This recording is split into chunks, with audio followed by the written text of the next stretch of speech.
He spent 30 years in prison for a crime he didn't commit. Imagine waking up every single day in a cold prison cell, staring at concrete walls, listening to the sound of metal doors slamming shut, knowing deep down that you didn't belong there. 30 years of your life stolen not because you were guilty but because the system failed you. This is the story of a man who lost 3 decades behind bars for a crime he didn't commit, and how his fight for freedom exposes the cracks in our justice system. It all began in the late 1980s. He was just a young man in his 20s, full of hope, with his entire future ahead of him. But in an instant, everything changed. A violent crime shook his community, and the police were under pressure to find someone to blame.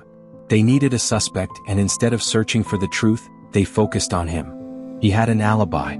He had no motive. But none of that mattered. He fit the description. He lived nearby. To the police, he was the perfect target. And from that moment, the nightmare began. Detectives twisted facts and ignored evidence. Witnesses were pressured to point the finger. The jury? Mostly white, sitting in judgment of a young black man. His lawyer was underpaid, inexperienced, and unprepared to defend him against a system already stacked against him. Within months he was convicted. Sentenced not on the basis of proof, but on the weight of prejudice and desperation.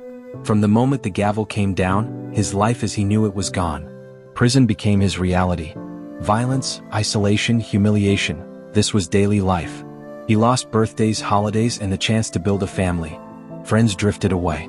Loved ones passed on without him. Each year bled into the next. For 30 years his identity was reduced to one word: murderer. A word that was never true. But through it all he never stopped fighting. He filed appeal after appeal, insisting on his innocence. He wrote letters to anyone who would listen: lawyers, journalists, advocacy groups. Most went unanswered. Some were dismissed without even being read. And still he held on to hope. Because hope was the only thing they couldn't take from him. Decades passed. Then, finally, a breakthrough. DNA testing, a technology that didn't exist when he was first convicted, became available. And when the evidence was tested, the results were undeniable. It wasn't him. It never was. The crime scene evidence proved his innocence beyond any doubt. But here's the most shocking part. Even after the truth came out, the system fought to keep him locked up. Prosecutors dragged their feet. Courts delayed hearings. Officials refused to admit they had made a mistake. Why? Because admitting the truth would mean admitting the system had failed, and no one wanted to take that blame. It took years of legal battles, media attention, and relentless advocacy from innocence projects before the conviction was finally overturned. After 30 long years, he walked out of those prison gates a free man. But freedom came at a price.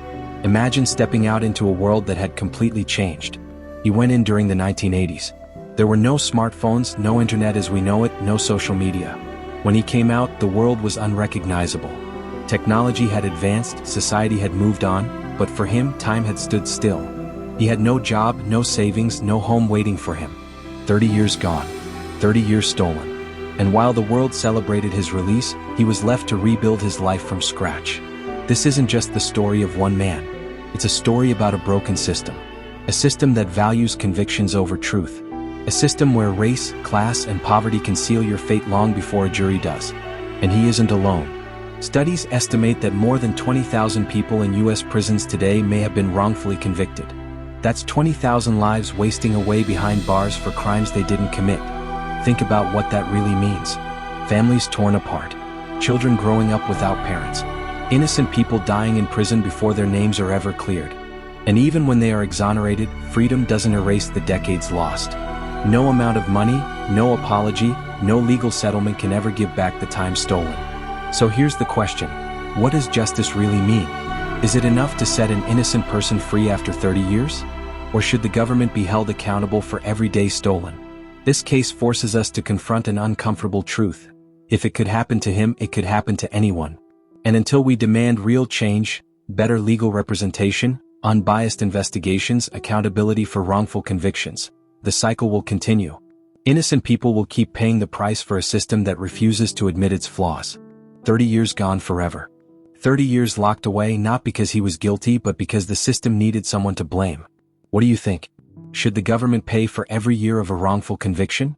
And more importantly, how do we stop this from happening again? Let me know your thoughts in the comments below.